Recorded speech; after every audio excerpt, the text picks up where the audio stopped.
নমস্কাৰ মৰমৰ ছাত্ৰ ছাত্ৰীসকল তোমালোক সকলোকে জেএছ টিউটৰিয়েল চেনেলটোলৈ স্বাগতম জনাইছো। আজি এই ভিডিঅ'টোত লাচিত বৰফুকনৰ 400 সংখ্যক জন্ম জয়ন্তী উপলক্ষে তোমালোকক বিদ্যালয়ৰ পৰা প্ৰদান কৰা এই পেজটো কেনেদৰে পূৰ কৰিব লাগে তোমালোকক দেখুৱাই দিছো।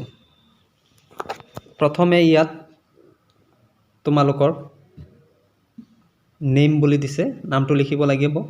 নিজৰ নাম লিখা। তাৰ পাছত অকুপেশনত লিখিবা ষ্টুডেন্ট বুলি।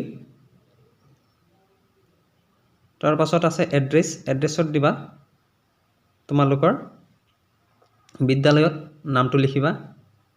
তাৰ পাছত আছে ডিস্ট্ৰিক্টত দিবা তোমালোকৰ নিজৰ জিলাৰ নাম। তাৰ পাছত ফোন নাম্বাৰ, তোমালোকৰ ফোন নাম্বাৰটো কি হয় এইটো ইয়াত লিখি দিবা। তাৰ পাছত আছে পিন নাম্বাৰ, তোমালোকৰ পিন নাম্বাৰটো ইয়াত লিখি দিবা। ইয়াত আছে ইমেইলটো নালাগে, ইমেইলটো নহলেও হ'ব। তাৰ পাছত ডেট অফ বাৰ্থ, তোমালোকৰ নিজৰ জন্ম তাৰিখটো ইয়াত লিখি দিবা। আৰু ইয়াত আছে ডেট অফ ৰাইটিং, মানে যিদিনাখন তোমালোকে ৰচনাটো লিখিছা সেইদিনাখনৰ তাৰিখটো ইয়াত উল্লেখ কৰি দিবা। এতিয়া লাচিত বৰফুকনৰ বিষয়ে ৰচনা এটা পেজতে কেনেদৰে লিখিব লাগে চাওঁ আহা।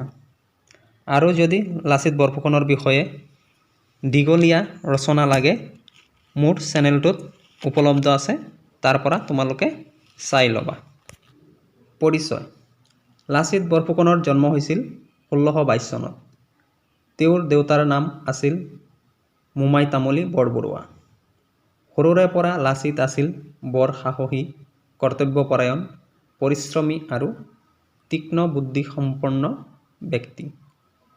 ভূমিকা: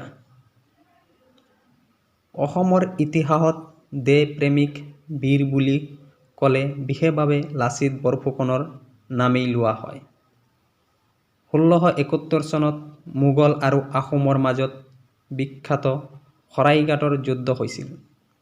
এই যুদ্ধত লাচিত বৰফুকনৰ দেশপ্ৰেম, সাহস, পৰিশ্ৰম, সততা আৰু কৰ্তব্যনিষ্ঠাৰ পৰিচয় পোৱা গৈছিল।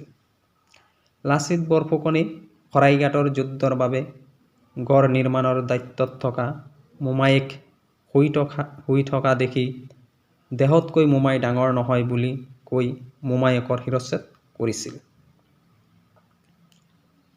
সামৰণি: অসম তথা অসমীয়াৰ বাবে এটা চিৰসেউজ সত্তা হ'ল লাচিত বৰফুকন।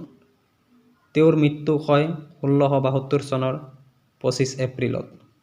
অসমীয়া জাতিৰ স্বাভিমান লাচিত বৰফুকনক শ্ৰদ্ধাৰে স্মৰণ কৰাৰ লগতে অসম বুৰঞ্জীত তেওঁৰ নাম চিৰযুগমীয়া কৰি ৰখাৰ বাবে প্ৰতি বছৰে 24 নৱেম্বৰ দিনটো লাচিত দিৱস হিচাপে পালন কৰা হয়।